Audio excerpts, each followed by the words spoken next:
Greenland কিনতে চেয়ে এবার নিজ দেশেই বিরোধীদের তোপের মুখে পড়েছেন নবনির্বাচিত মার্কিন প্রেসিডেন্ট ডোনাল্ড ট্রাম্প। আধা স্বায়ত্তশাসিত দ্বীপটি নিয়ে ট্রাম্পের মন্তব্যের কড়া প্রতিক্রিয়া জানিয়েছেন একাধিক ডেমোক্র্যাট নেতা। এমনকি রিপাবলিকান এই নেতার কড়া সমালোচনা করেছেন যুক্তরাষ্ট্রের বর্তমান পররাষ্ট্রমন্ত্রী অ্যান্টনি ব্লিংকেনও। ডোনাল্ড ট্রাম্প মানেই বিতর্ক আর সমালোচনা।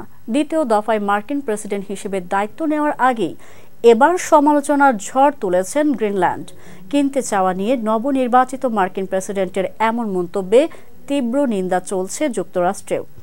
ফ্রান্স সফররত মার্কিন পররাষ্ট্রমন্ত্রী অ্যান্টনি ব্লিংকেন সাফ জানালেন, গ্রিনল্যান্ড কখনোই যুক্তরাষ্ট্রের হবে না। এই ইস্যুতে বিতর্কের জন্ম দিয়ে কেবল সময় নষ্ট করছেন ট্রাম্প। গ্রিনল্যান্ড পানামা খাল ও মেক্সিকো উপসাগর দিয়ে করা ট্রাম্পের মন্তব্যের সমালোচনা করেন ডেমোক্র্যাট নেতা হাকিম জেফ্রিস। এর আগে 2019 সালে রাষ্ট্রপতি হিসেবে দায়িত্ব নেওয়ার প্রথম মেয়াদে গ্রিনল্যান্ড কেনার আগ্রহ প্রকাশ করেন ট্রাম্প। এরপর তিনি বারবারই এই ধারণা উত্থাপন করে আসছেন।